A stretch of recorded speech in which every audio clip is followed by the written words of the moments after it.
Good afternoon, everyone.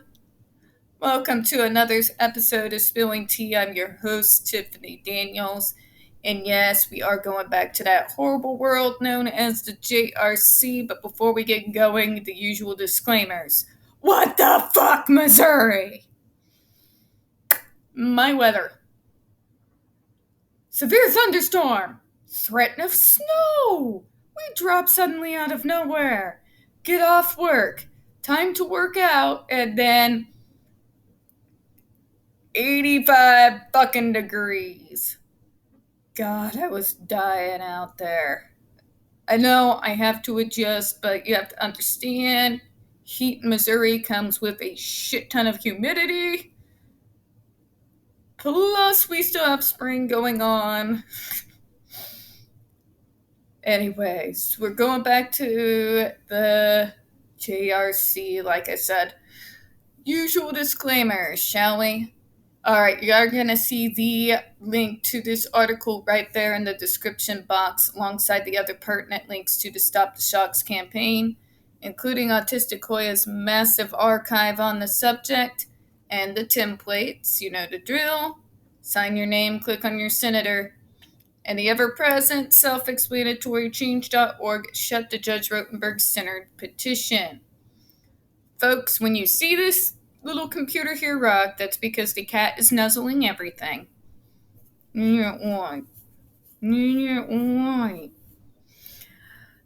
Folks, when we talk about the JRC, you're going to hear vivid descriptions of and catch clips of surveillance footage of peoples with disabilities being tortured and abused.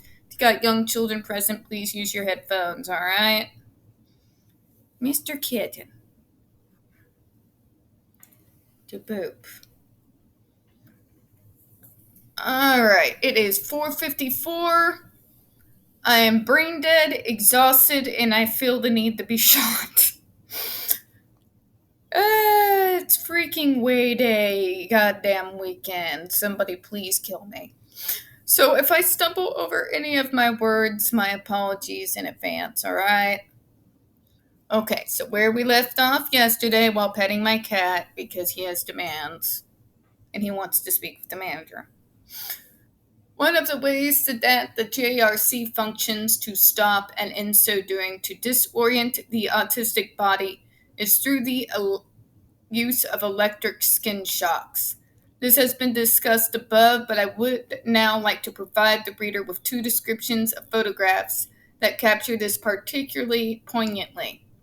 The first shows a young man in the foreground wearing a school uniform sitting cross-legged on the yellow tiles of the yellow brick road. A knapsack is strapped across his chest and waist, holding the GED device. He's also wearing black and red gloves on hands, presumably to prevent him from biting himself. One glove hand reaches out to pet a small turtle. His gaze is directed towards a mounted animatronic figure of the Wicked Witch. To the right is a pink glittering room. God fucking kill me. I'd rather be shot. Sorry. Filled with what appear to be small artificial white trees. Behind him are a line of shop fronts, each with a different colored awning and artificial potted plants, and a large old-fashioned street light. The second photograph shows a JRC staff member presenting only her torso and thighs. She is wearing a black apron with a large pocket in front which holds pins and data tracking sheets. Also attached to the black apron are a set of keys and 3 large plastic devices. The 2 that are visible contain the smiling pictures of 2 black students. These are activation devices which the staff member uses to administer a 2-second electric shock to the student whose photograph is on the device. The staff member's hand is resting on the back of the chair on which a student is seated. It's fucking psychotic looking. Coupled with the extreme indoor theme park-like area setting is the use of the physical and psychological violence as depicted clearly in the second photograph, which shows the staff member holding the activators necessary to shock the students who display behaviors deemed inappropriate. The First photograph also demonstrates the mutual dependence of these two elements that characterize the JRC spectacle and violence. So the depiction of the seated young man fitted with the GED backpack, carrying the electrodes that are affixed to his arms, legs, and torso, which can deliver a skin shot at any time should his behavior deviate from the norms outlined by his behavior contract. Remember, those milliamps, folks, are at 45, barely below the legal limit. No, I'm not saying barely below the lethal limit. And they are designed to hurt. Matthew Israel's own words, no less. Moreover, this photograph captures the sense of unease created in inmates by the themed environment itself, as the young man appears to be looking anxiously at a robotic figure of the Wicked Witch poised over him. Yeah, because that's not fucking psychotic. God, I hate these people.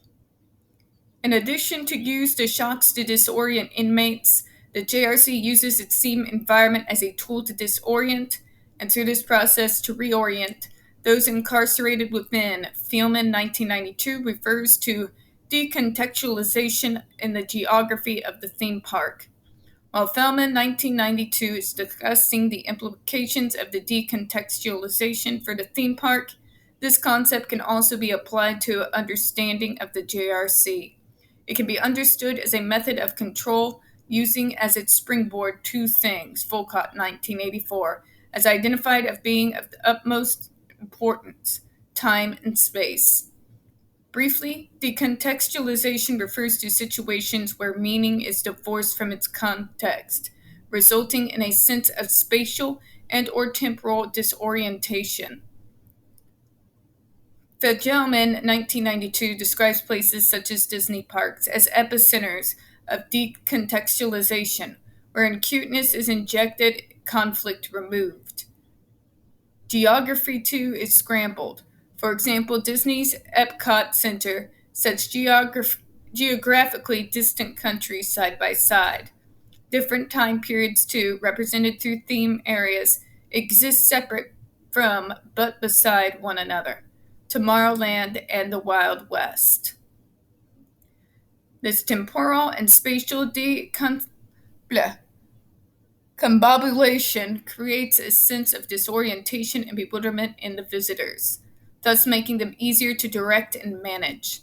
An example of the JRC, inmates are trapped within a fantastical space designed to appear fun my fucking ass, and to be rewarding to clients who earn access through displaying normative behaviors, fuck your normal, to the Emerald City Rewards area. This creates both a sense of dislocation from the outside world, as the rewards area functions as a sort of small-scale mall, making trips outside the institution unnecessary, while also creating a sense of unreality for inmates who are caught up in the Disney-like world of animatronic figures and amusement park attractions that is totally divorced from reality outside the walls of the institution.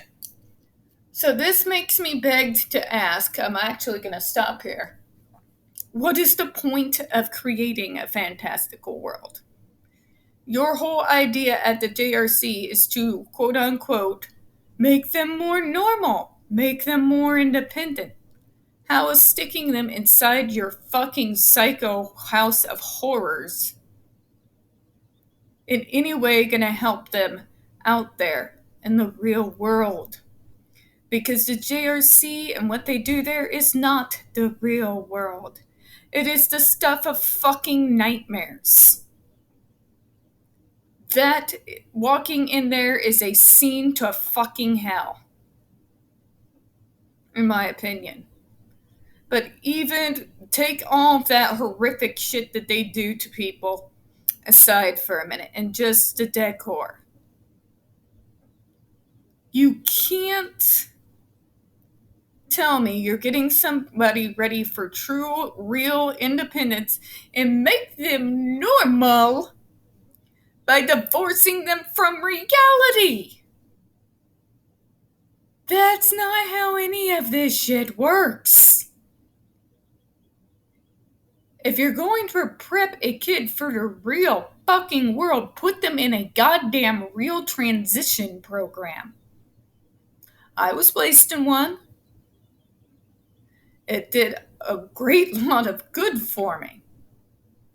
Put them in a transition program early, as soon as they start freshman year of high school.